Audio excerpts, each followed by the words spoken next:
길을 잃어보지 않은 사람은 모르리라. 터덜거리며 걸어간 길 끝에 멀리서 밝혀져 오는 불빛의 따뜻함을, 먼 곳의 불빛은 나그네를 쉬게 하는 것이 아니라 계속 걸어갈 수 있게 해준다는 것을. 안녕하세요. 그렇죠. 깜깜한 밤길을 걸어갈 때 멀리 보이는 그 불빛은 나그네의 지친 마음에 큰 위안이 되어줍니다. 그 작은 불빛이 나그네를 계속 나아갈 수 있게 하듯이 우리도 사랑하는 가족이나 친구나 연인이라고 하는 이름에 그 소중한 인연들의 불빛으로 고단한 이 하루를 묵묵히 살아가고 있는 것은 아닐까 생각해 봅니다. 어느덧 6월의 막바지에 와 있습니다. 6월 한 달, 여러분도 그렇게 한 걸음 한 걸음 잘 걸어오셨겠죠? 여러분 한 분 한 분에게 합장을 드리는 마음으로 오늘 이 시간 순서 시작하겠습니다. 아쇼칸의 작별로 출발하겠습니다.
음악이 굉장히 애잔하죠.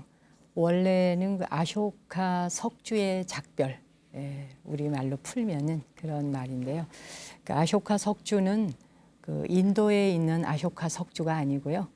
이게 캐츠킬 지역의 옛 마을 이름이라고 합니다. 지금은 그 저수지에 이렇게 잠겨 있다고 합니다. 근데 지금 들으신 이 음악 풍을 딱 듣는 순간 저거 어느 나라 음악이다 이렇게 좀 분위기가 느껴지셨나요? 스코티시 스타일이죠.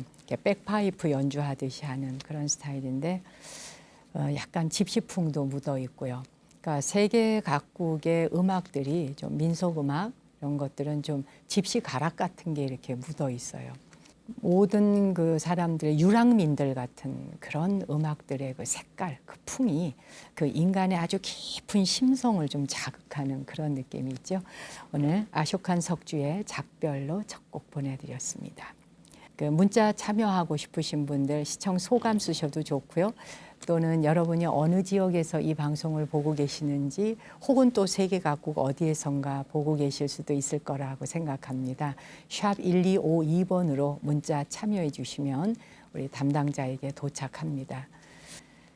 여러분은 그 물건을 쓸 때 내가 사용하고 있는 그 물건이 처음에 만드는 사람들이 어떤 의도를 가지고 이 물건을 이렇게 만들었을까 이런 걸 좀 깊이 생각해 보면서 물건을 쓰시는지요. 뭐 밥주걱 하나를 쓰던 국자 하나를 사용하건 또 숟가락, 젓가락 뭐 그 밖에 다양한 내 주변의 모든 물건들을 쓸 때 이 물건들이 그 굉장히 과학적으로 그 인간의 어떤 우리의 몸의 상태 또는 그 관절의 하나하나의 상태를 생각해서 그 물건들을 만들어냈다 하는 거를 우린 잘 모르고 살 때가 많죠. 밥주걱 얘기를 했지만 밥주걱도 그 오돌도돌하게 되어 있어야 밥이 흘러내리지 않게 뭐 이런 걸 다 그 만드는 제작자들이 인간의 신체 구조를 굉장히 과학적으로 고민을 해야지만이 그 물건을 만들게 되죠. 어떤 면에서 우리가 살아가는 모든 삶의 전반적인 것이 과학과 떨어져 있는 것이 없는 것 같습니다. 물건은 쓰는 사람이 어떻게 사용을 하느냐에 따라서 전혀 쓸모가 없었던 것이 또 쓸모 있는 물건으로 바뀌기도 합니다. 우리 주변의 물건 중에는 우리가 미처 생각하지 못했던 쓰임새가 숨어 있는 경우가 굉장히 많은 거죠. 우선 그 줄자를 여러분이 쓸 일이 잘 있으실까요? 저는 가끔 씁니다. 뭐 이렇게 이게 몇몇 타인가 가로 세로가 어떻게 되지? 그리고 저는 작은 줄자를 가방에 넣어 가지고 다니다가 필요할 때 한 번씩 꺼내서 쓰기도 하는데 아무튼 이 줄자를 하나 보자는 얘기죠. 보면은 혹시 그 줄자의 끝부분, 그 끝부분이 꺾여져 있는 그 쇠붙이, 그 쇠붙이 가장자리가 있죠. 우선 써보지 않으신 분들도 어디선가 본 듯한 여기 한번 기억을 떠올려 보시면 그 끄트머리가 이렇게 기역자로 꺽쇠처럼 꺾여져 있습니다. 꺾여져 있고 그 끝부분을 한번 떠올려 보시면 되겠는데 왜 그 톱니 모양으로 되어 있는지 이걸 한 번이라도 생각해 보신 적이 있는지요? 뭐 이건 줄자를 이제 길이를 쭉 재고 나서 내가 어디서 어디까지 표시를 해야 되는지 그 표시해야 되는 부분을 바로 그 톱니바퀴가 되어 있으니까 그걸로 쫙 그으라는 거죠. 표시를 할 수 있도록. 연필이 있는 것도 아니고 볼펜이 있는 것도 아니고 뭔가 그 도구가 없을 때 아예 그 줄자를 쫙 해서 끝에 도돌도돌 뾰족뾰족 나와 있는 그 톱니바퀴로 쫙 그으라고 해놓은 그 쓰임새 때문에 만들어진 것이죠. 저도 줄자를 가지고 다니고 자주 쓰는 편이지만 그게 그런 이유에서 만들어졌구나 하는 거를 깊이 생각은 못 해봤습니다. 그렇게 생활 속에 하나하나가 다 그 사람에게 배려하고 사용하게 될 사람들의 입장에서 생각해서 물건을 만들고 있다는 사실 자체가 기적이고 놀라운 사실 아닌가요?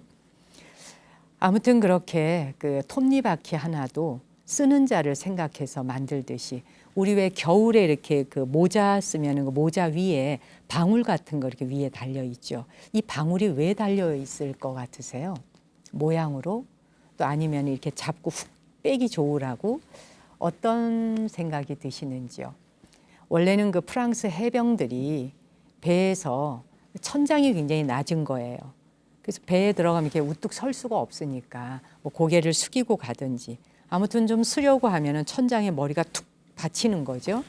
그렇게 해병들이 배에서 낮은 천장에 머리를 다치지 않게 하기 위해서 그 방울 하나가 이렇게 달려 있대요. 말하자면 모자 위에 달려 있는 그 방울이 쿠션 역할을 하는 거죠.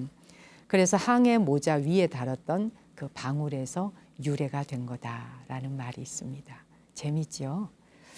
그리고 배낭을 우리가 이렇게 둘러매는 배낭을 보면은 그 돼지코처럼 구멍이 2개가 뚫려 있는 가죽 패치가 있는데 이 또한 가방에 짐이 넘칠 때, 가방 속에 다 짐을 넣을 수 없을 때 바깥에 더 짐을 묶어서 이렇게 사용할 수 있도록 그런 의미에서 그 매달아서 쓸 수 있는 물건 자체를 매달아 쓸 수 있게끔 만든 의미라고 합니다. 뭐 이렇게 나열을 하기 시작하면 하나하나의 물건들이 거저 그냥 만들어진 게 정말 하나도 없는 거예요. 다 이유가 있고 그것이 거기 있어야 될 이유, 또 그것이 있음으로써 어떻게 편리할 것인지 이런 등등이 다 인간에 대한 배려와 또 사람이 사용할 사람의 그 편리를 생각해서 만들어진 거 아니겠습니까? 그러고 보자면 이유 없이 만들어진 물건 없듯이 이유 없이 존재하는 사람도 없다는 생각이 문득 듭니다. 어디 사람뿐이겠습니까? 모든 생명들이 이유 없이 존재하는 것은 없는 것 같습니다.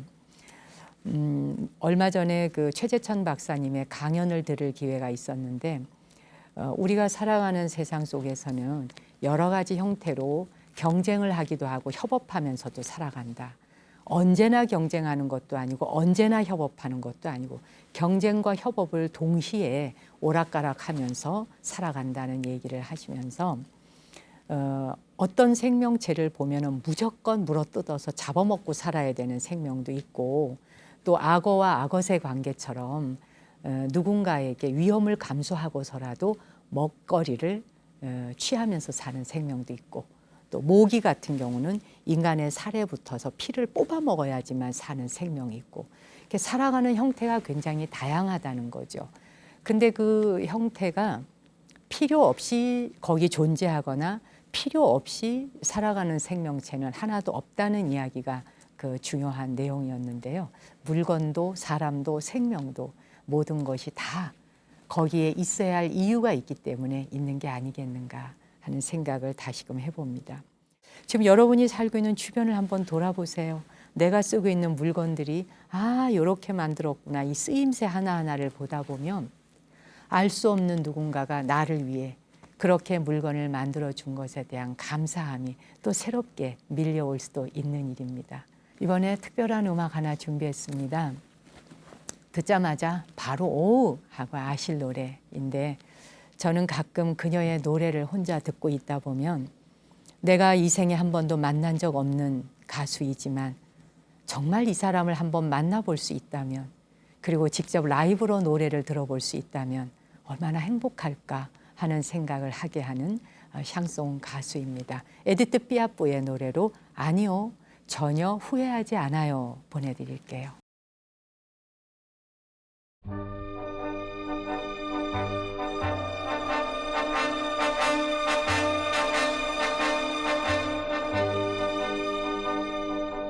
Non, rien de rien. Non, je ne regrette rien. Ni le bien qu'on m'a fait, ni le mal, tout ça m'est bien égal. Non, rien de rien. Non, je ne regrette rien. C'est payé, balayé, oublié.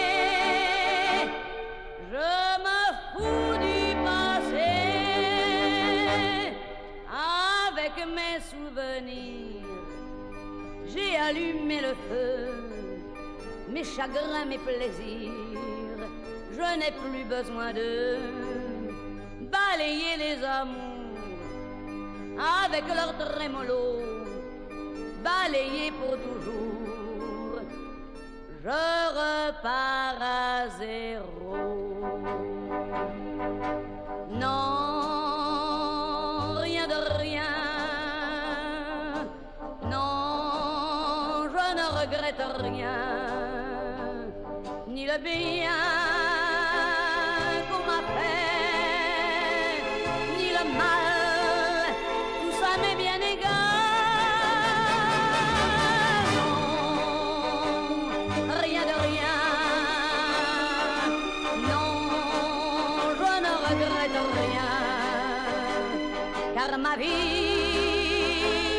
car mes joies, aujourd'hui, ça commence avec toi.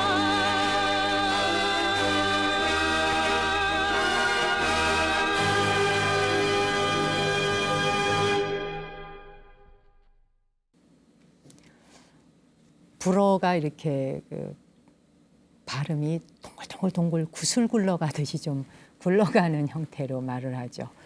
저는 들으면 이게 무슨 말인지 정말 전혀 못 알아듣겠는데요. 그 제목 자체가 뭐 노래를 지금 에디트 피아프가 부르는 그 목소리만 발음으로 그냥 들어도 쥐느리 그랜리안 뭐 이렇게 시작하는 것 같은 게 들리긴 하는데 정말 어려워요. 이 노래가 워낙 유명하다 보니까 뭐 웬만한 데서 요즘 하도 잘 써먹어서요. 아마 에디트 피아프는 자신이 세상을 떠난 뒤 이렇게 온 세상에 그리고 지구촌 전체에서 자기 노래를 아무 데서나 다 써먹고 있다는 사실을 전혀 모르지 않겠습니까? 그녀가 세상을 떠나기 3년 전에 이 노래가 도착했다 그래요. 부를 수 있는 기회가 온 거죠. 그래서 자서전 같은 그런 노래인데 아니요, 전혀 후회하지 않아요 라는 노래를 아주 당당하게 부르고 사실 그 노랫말 속에 보면 그녀가 어린 시절에 빈민가에서 태어나서 불운한 인생 시절을 살다가 가장 사랑했던 애인하고 만나기로 했는데 애인이 비행기를 타고 날아오다가 비행기 추락사로 죽게 되죠. 그 고민과 고통으로 인해서 마약을 하게 되고 그래서 그 마약으로 인생을 보내다가 결국은 간암으로 생을 마감한 그녀의 일생의 그 일대기를 보다 보면 사람이 참 이렇게 고통스럽고 이렇게까지 힘들게 살 수 있나 뭐 그런 사람이 워낙 많지만 에디트 피아프의 그 인생을 생각하면서 노래를 듣다 보면 목소리가 그냥 목소리로 들리질 않아요. 그 사람의 음색에는 그 사람의 인생의 스토리가 다 담겨 있지 않습니까? 목소리에 깊이가 있고 어쩌면 그래서 그렇게 심금을 울리는 게 아닌가 싶습니다. 문자 참여하실 분들은 샵 1252번으로 보내주시면 됩니다. 그리고 100원의 정보 이용료 있습니다. 여기 3882번님이 스님을 꼭 찾아뵙고 삼배를 올리며 감사 인사 한번 올리고 싶습니다. 제가 다리가 골절이 되어서요. 아직 1년은 더 치료를 받아야 걸을 수 있다고 하니까 그동안은 보고 싶어도 참고 스님이 우리 불자들에게 방송을 통해 들려주시는 아름다운 성소 기도 시간 열심히 저 또한 마음으로 하겠습니다. 그리고 소원을 들어주는 나무가 되고 보성 여의주가 되어야겠다. 이렇게 원력을 서원을 세우며 날마다 그렇게 살아갑니다. ARS도 서너 번 눌러보고 있습니다. 홍성에서 보냅니다. 이런 문자 주셨네요.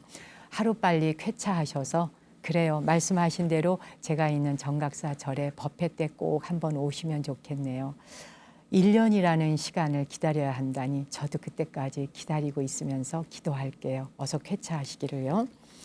2309번님은 이 방송은 우리 삶의 오아시스처럼 느껴집니다.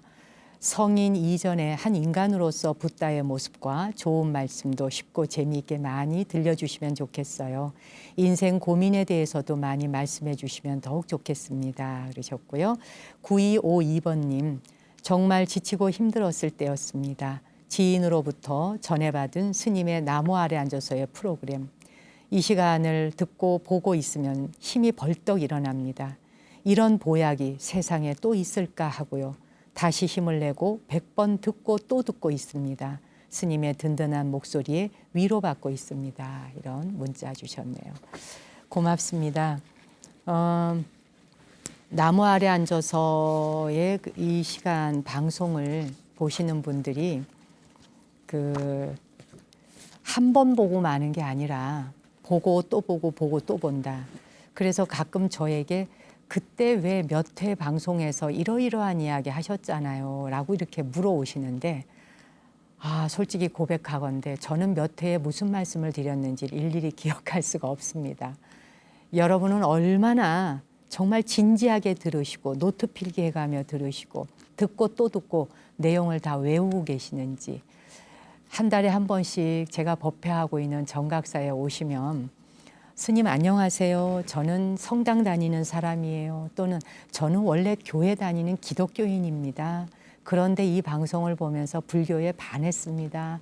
이렇게 인사를 해오시면서 몇 회에 뭐라고 그때 말씀하셨죠? 이렇게 물어오실 때는 제가 답변 드릴 게 없어서 난감할 때가 있어요.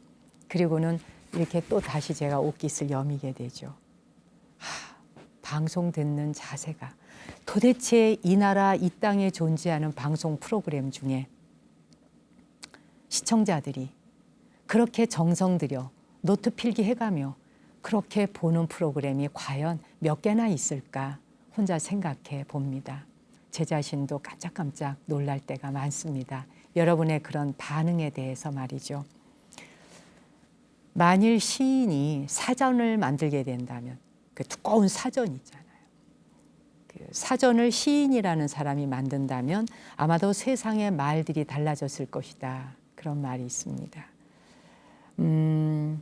같은 사물을 대하더라도 시인의 눈으로 바라보게 되면 그 사물에서 깊이 있게 통찰하여 꿰뚫어 보지 못했던 것들을 시인들은 간파하고 찾아내고 발견을 하죠. 그들의 눈길로 본 세상을 또 세계를 만약에 사전으로 옮겨 쓴다면 아마도 사전의 표현력은 우리가 상상할 수 없이 아름다워질 거라는 생각이 들어요. 보통 사람들이 보지 못하는 것, 그런 아름다움의 본질을 꿰뚫는 시인들의 눈, 그런 안목, 우리는 시를 쓸지 모른다 해도 그냥 시인들의 한 편의 시를 듣다 보면 뭔지 모르게 왜 의식이 확확 열리는 걸 느낄 때가 있지요. 오늘은 문성혜 시인의 결이라고 하는 말, 이런 시를 골라봤습니다. 시의 기도를 통해서 매주 한 편씩 시를 전해드리고 있는데 시의 제목을 잘 들어보세요. 결이라는 말, 이게 시 제목이에요. 결, 무슨 결 무슨 결 그러죠. 살결, 물결, 뭐 바람결, 이렇게 결. 우리는 결이라고 하는 말을 자주 쓰기는 합니다마는 그 결의 의미를 딱 꼬집어서 이게 뭐다 이렇게 표현하기는 쉽지 않거든요. 그런데 이제 사전에서 보면 이 결이라고 하는 건 나무나 돌 같은 것이 이렇게 일정하게 켜를 지어가면서 짜여진 바탕의 상태나 무늬 이렇게 표현을 합니다. 그러니 한마디로 말하자면 결이라는 것은 그 자연스럽게 굽이쳐 흘러가는 그런 모양새 뭐 이렇게 이해해도 되겠죠. 과연 시인은 이 결이라고 하는 말을 어떻게 해석하고 있고 어떻게 바라보고 있는지 오늘 문성혜 시인의 결이라는 말 읽어드릴게요.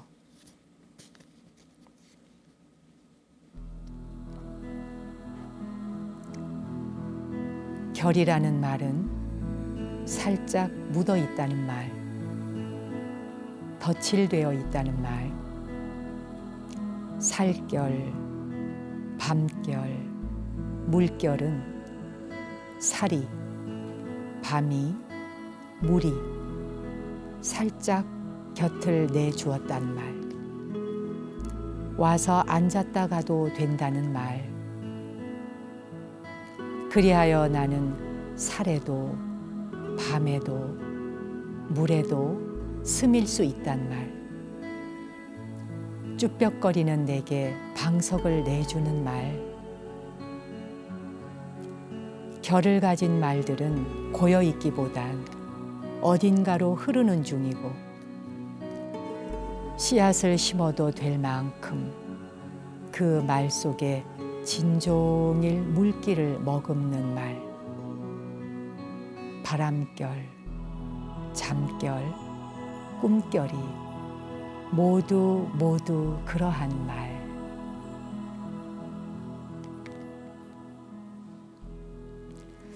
쭈뼛거리는 나에게 방석을 내어주는 말, 내가 스며들어갈 수 있도록 자리를 허락한다는 말, 씨앗을 심어도 될 만큼 그 말 속에는 진종이 물기가 촉촉하게 배어 있다는 이런 표현은, 이 시인이 아니고는 이런 말은 정말 하기 어렵죠. 그래요. 문성의 시인의 시집 입술을 건너간 이름에서 결이라는 말 읽어드렸는데요. 결이라고 하는 말이 갖는 아름다움을 포착한 시인의 눈결이 대단합니다.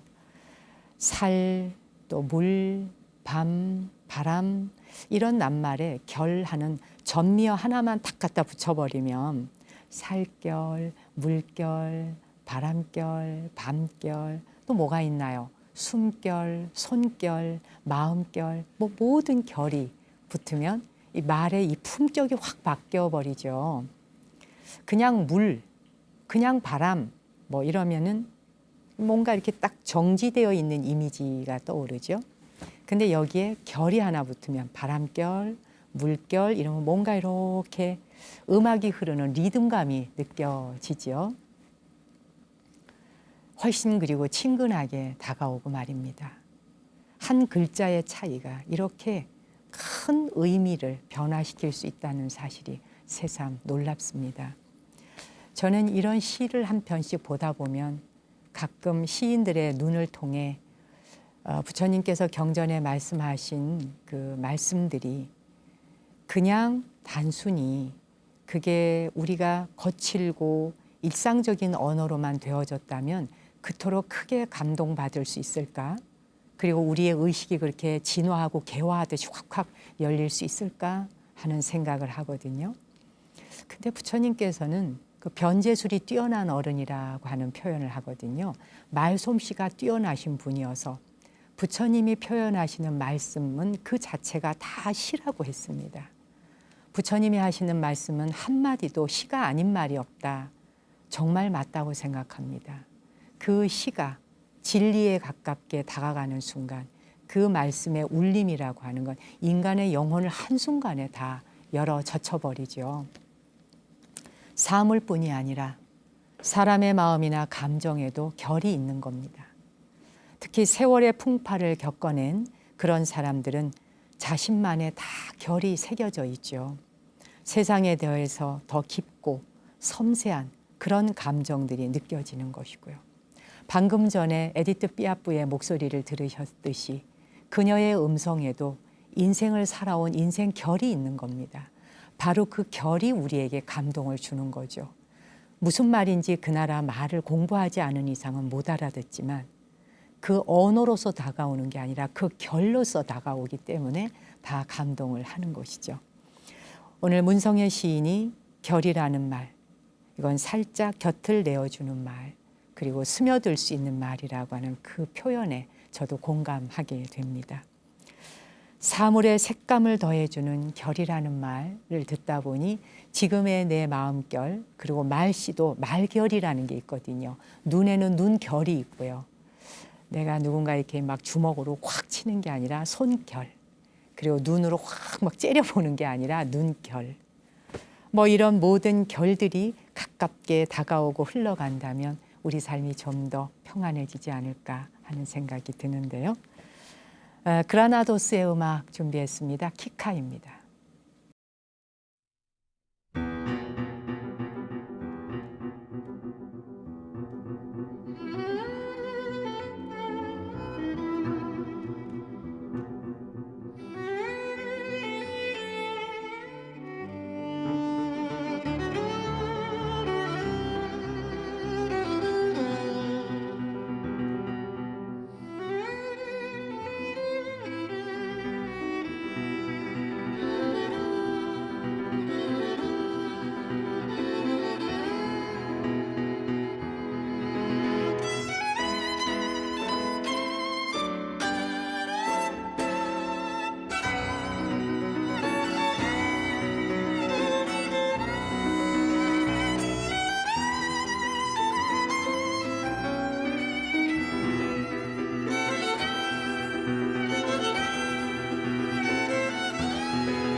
이 음악이 나가니까 우리 스태프들이 음악 자체가 결이 있네요 라는 말을 하는데, 그렇죠. 음악도 이렇게 결이 없이는 느낄 수가 없죠. 일단은요. 뭔가 물결쳐 오듯이 그 리듬감이 있어야 그 듣는 순간 와, 이 음악 참 좋다, 이렇게 가슴에 와 닿는 거죠. 작곡가가 한 곡의 음악을 작곡해서 그걸 또 연주자들이 바이올린을 연주하던 피아노로 연주를 하던 악기로 전달하고 그걸 또 귀로 전달해서 듣는 순간 그게 가슴에 와닿기까지, 이 과정들이 순차적으로 보자면 굉장히 시간의 길이가 긴 것이지만 그냥 와닿는 것은 시간이 필요가 없죠. 그냥 순간에 탁 가서 닿는 것이니까요. 그게 놀랍지 않나요? 와, 참. 음악 한 곡 듣다 보면은 이게 우리 가슴에 와닿는 찰나, 그게 왜 그렇게 공감이 오고 듣는 순간 이렇게 감탄하게 될까 하고 말입니다.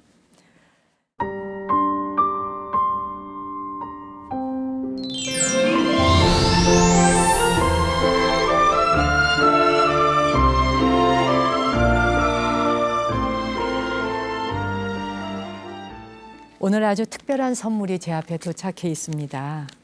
여러분 혹시 오늘 이 스튜디오 안에 어떤 특별한 뭐가 하나 보이지 않으시는지요?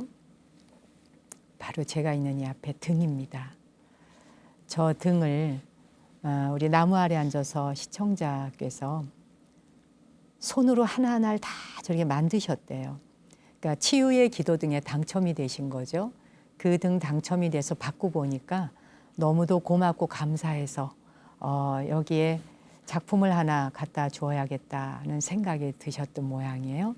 그래서 등을 저렇게 하나하나를 다 만든 다음에 연꽃송이가 이렇게 피어오르기가 굉장히 어렵습니다.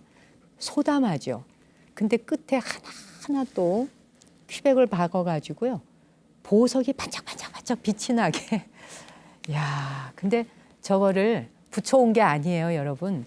가슴에 이렇게 안고 직접 방송국까지 오셨더래요. 그래서 우리 전지현 PD가 또 감동을 먹어가지고 그날 밥 한 끼를 아마 굶은 모양입니다. 감동을 하도 먹어서요. 그리고 편지와 함께 성금까지 이렇게 보내주셨어요. 편지도 여기다가 붙여가지고요. 여기 보석을 박아서 펼쳐보겠습니다. 오늘 달팽이 편지는 이분 걸로 전해드리고자 하는데 완전 딱지 접듯이 접었습니다. 딱지를 잘 펴야 됩니다. 이렇게. 성함은 이인숙이시군요. 안녕하세요. 이인숙이라고 합니다. 마음치유 기도 등을 바라볼 수 있는 그런 기회를 주셔서 감사합니다. 돌아가신 아버지께는 깜깜한 밤에 든든한 지킴이가 되어주고 있는 기도등입니다. 기도등을 가지고 싶었지만 글재주가 없어 속으로만 애가 탔었다는 엄마. 늘 기도등을 바라보시며 금강경을 듣고 계시고요. 곁에 두고 바라보시며 흐뭇해 하십니다. 이렇게 뒤늦게 감사의 표시로 작은 연꽃등을 만들어 보내드립니다. 재주가 없지만 예쁘게 바라봐 주세요. 늘 BTN 스님의 나무 아래 앉아서를 응원하고 있고 그리고 행복하십시오. 참 진짜. 그리고는 편지를 여기 아주 탁 달라붙어하고 찹쌀떡처럼 딱 붙여놓으시고 그리고 이렇게 성금을 보내오셨는데요. 현금으로 이렇게 와 정말 제작비에 보태 쓰라고 보내오셨어요. 이 보내주신 성금 종이 싼 거 하고요. 이 편지를 여기에 이렇게 붙이려고 이 생각하는 이 마음, 이 손길, 이게 바로 손결이죠. 거기다가 이 등 하나하나를 만드는 저 마음결. 이게 얼마나 이 시간 프로그램을 보시면서 진심으로 감사하고 행복해 하는지가 온전히 그냥 느껴져 오거든요. 저 등을 바라보고 있자니 제가 그냥 흐뭇해지고 입가에 미소가 절로 나옵니다. 뭐라고 감사를 드려야 할까? 진짜 이런 선물을 받고 이런 편지를 받고 지나가는 말 한마디가 아니라 여러분의 이 감격과 감동하시는 이런 걸 받고 보면은 참 정신 차려서 방송해야 하는구나 하는 그런 생각을 하게 되거든요.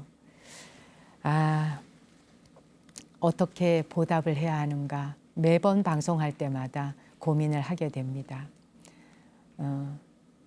더 아름답고 그리고 더 정성 담아서 나무 아래 앉아서를 통해서 이 방송을 보고 위로받고 계시는 여러분 한 분 한 분에게 언제나 기도하는 마음으로 그리고 수행과 정진하는 마음으로 우리 진행자들 모두 더 앞으로 신경 쓰고 마음을 다하겠습니다. 그 선물 하나하나가 별것 아니라고 생각할 수도 있겠죠. 그리고 흔한 것이라고 생각할 수도 있고요. 하지만 저는 그 선물이 어떤 것이냐, 그리고 그 크기가 어떤 것이냐, 값어치가 얼마나 나가냐 이런 것은 하나도 보이지 않습니다.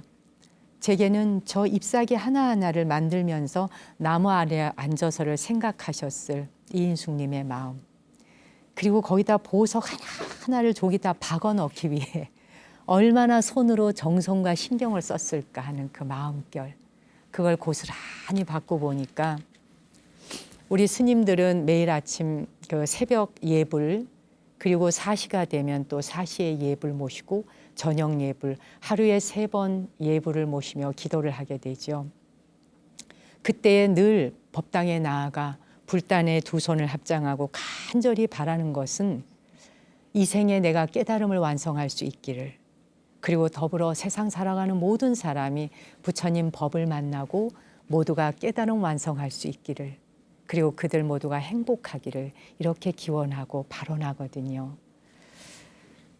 여러분이 보내주시는 선물이 제게는 그렇게 부처님 앞에 서서 간절히 기도하게 되는 그 순간을 떠올리게 하기 때문에 매번 감동할 수밖에 없습니다. 치유기도 등이 도착하는 순간 내 마음과 같이 여러분이 아마 이랬겠구나 하는 것을 느끼게 되고요. 진심으로 감사드리고요. 보내주신 성금 유익하고 귀하게 BTN의 성금 접수해서 좋은 방송 만드는 데 기여하도록 하겠습니다. 진심으로 감사드리고요. 뭐 이렇게 얘기하다 보면 왜 이렇게 시간은 또 후딱딱 가는 거죠? 온 세상에 비단천을 깔려고 애쓰지 말고 내 두 발을 비단천으로 감싸고 걸어라 하는 멋진 말이 있습니다. 아주 오래된 책에 나오는 말인데요. 외부 세계를 바꾸려고 하기보다는 내 자신의 마음을 바꾸는 것이 훨씬 현명하다 하는 표현인 것이죠. 내가 먼저 향기로운 사람이 된다면 세상은 나의 향기로 더욱더 아름다워지는 걸 것입니다. 여러분, 이번 한 주도 잘 살아오셨고 6월 한 달 잘 지내오셨지요? 우리 7월도 이렇게 선물을 주고받는 마음처럼 그렇게 귀한 마음결로 다시 만났으면 좋겠습니다. 끝곡을 보내드리면서 저는 이 시간 접어야겠습니다. 마음 깊은 곳에 그대로를 띄워드리면서 저는 다음 이 시간에 다시 찾아뵙죠. 당신과 내 안의 신성한 빛, 거룩한 불성에 경배 올립니다.